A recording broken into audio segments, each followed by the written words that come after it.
Hello and welcome back to another edition of the Lynn Lowdown. I'm Danny Vittori, and today we have on Pat Lee, the Secretary of the Lynn Historical Commission. Thanks for coming on the show. You're welcome. My pleasure. Of course. So I'll start by asking you a little bit, how did you first become involved in the commission and when? Well, I think it goes back to around 1988, and the then mayor, DiVigilio, asked me if I wanted to be on it. I think I was recommended by a member that was already on it, and I said, sure.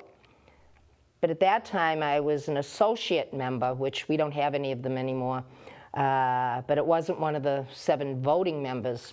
And from there, I became a voting member, and I've been there ever since. Great. Awesome. And just, I guess broadly, what's the goal of the commission? Like, what's your main job? The goal is to identify and preserve historic structures in Lynn. We haven't always been successful, but we identify them, but sometimes all of a sudden they disappear. But we have been successful in a few of them, even though the things might not still be there, but we've done things so that people know about them, and parts of them have been preserved.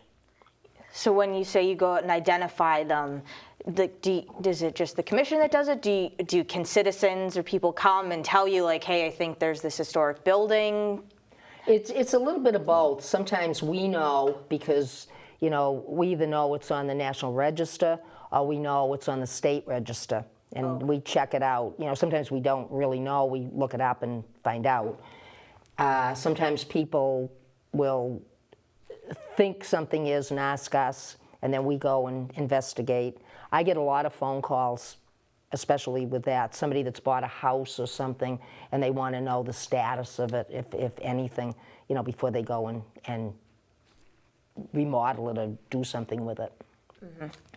And we actually saw a few of the pictures up on the screen. You'd mentioned there was a church back in 2001 that the commission helped save. If you want to talk about that at all? Yes, it was the Incarnation Church on the corner of Broad Street and Estes Street.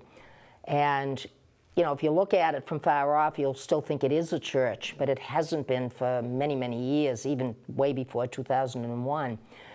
But we heard around 2001 that they were going to knock it down to build something there. And we got the people involved in it to see if maybe we could save the structure and they might do something else.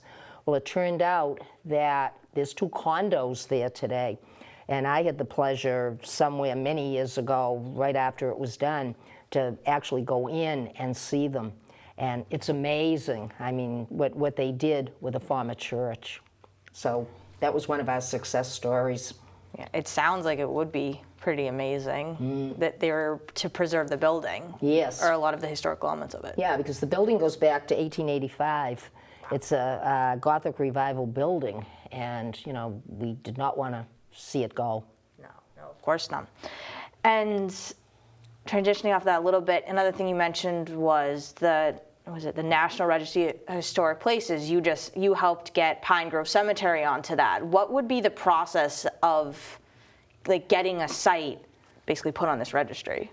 It's a long and involved one. There's all sorts of paperwork, which involves a lot of investigation and everything. It took a long time to do it, but finally it was done, it's the only thing I've been involved in getting on the register, and it was really, we felt very good about it.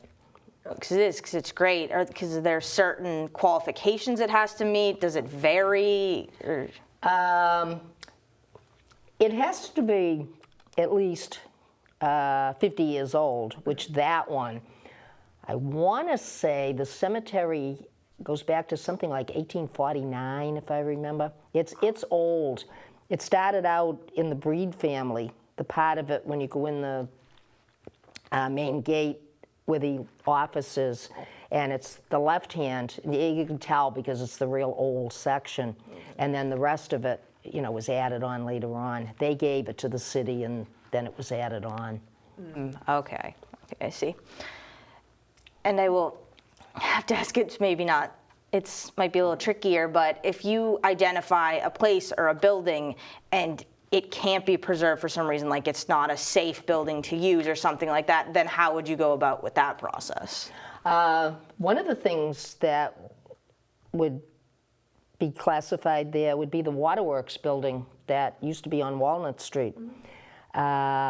We went in the building and, we could tell that, it really couldn't be saved. So we documented it and, plenty of pictures and, written material and everything. And we asked if some parts of the building could be somehow displayed. So if you go by there today, you'll see cornices and things that are actually in the lawn that were a part of the building. So we did get some stuff from it, but we knew that building was beyond repair, that we couldn't save it. Sometimes you run into that. There's Yeah. certain things Yeah. happen.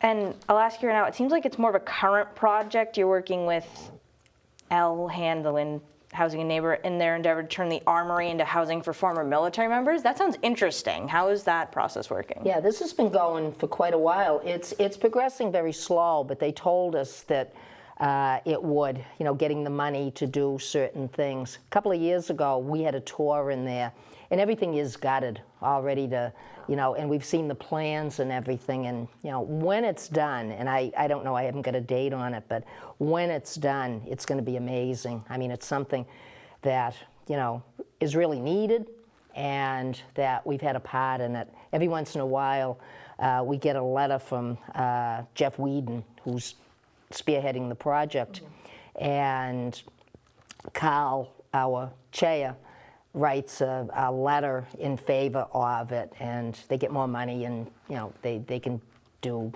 further things with it. So that eventually, hopefully, I live long enough to see it, to be able to tour there and see the the finished product. Yeah, that sounds like it'd be an incredible thing to witness right from the beginning all the way through the end. Because I remember the Armory when it was the Armory. Oh. Funny story, and it brought back memories when I went in there.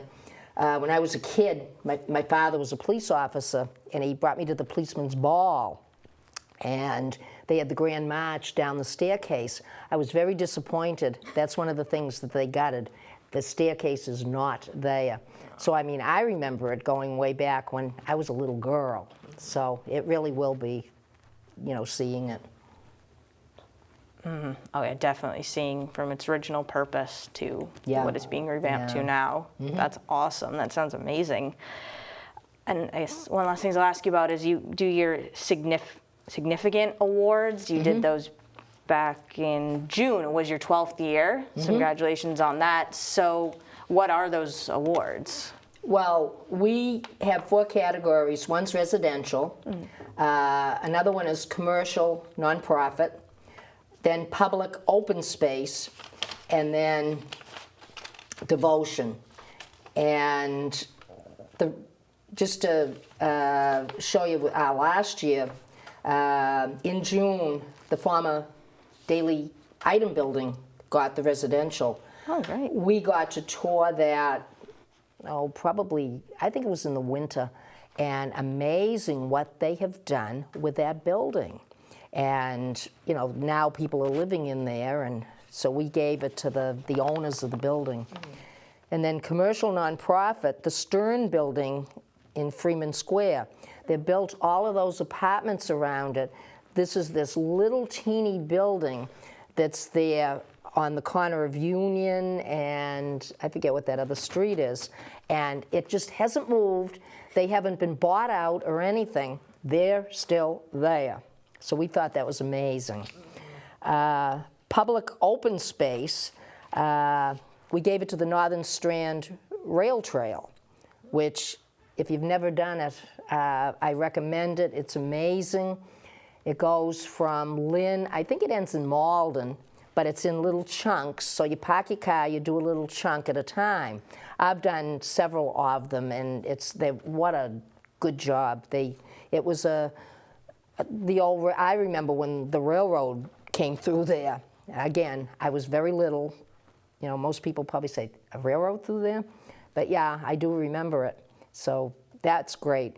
And we gave the devotion to Todd Geeg for his narrow gauge diorama that's right now at the Lynn Museum.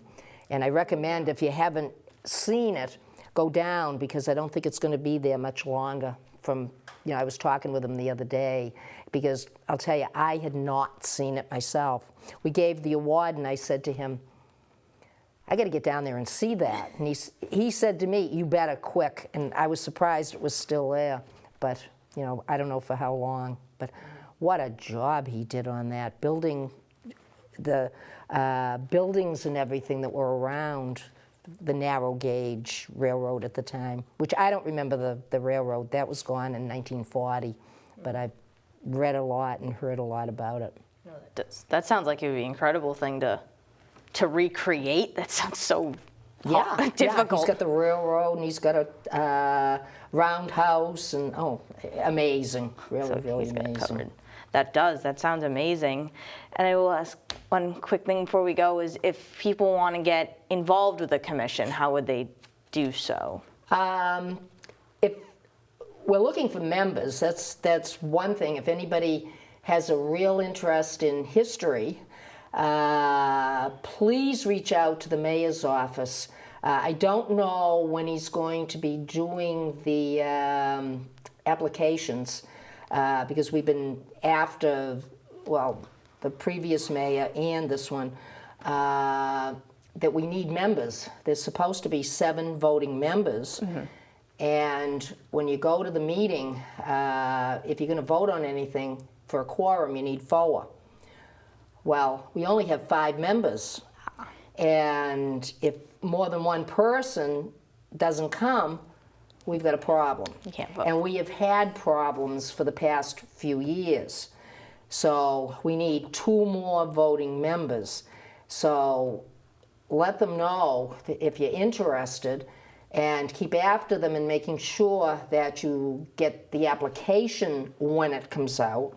And, you know, you'd be more than welcome. But again, you have to attend the meetings. Mm-hmm. You know, we have, over the years, had that problem. People are real interested, gung-ho, and they don't show up. So we're back to square one again if they're not there. So the meetings are the second Tuesday of every month, except in the summer. We don't meet in July and August unless there's an emergency. So second Tuesday, 6:30, we meet at City Hall in room 402. Great, that sounds good. And I want to thank you again for coming on to tell people about it and really spread the message. Okay, thank you. I enjoyed doing it. Great. So once again, this has been Pat Lee. I'm Danny Vittori, and we will see you next week with more guests.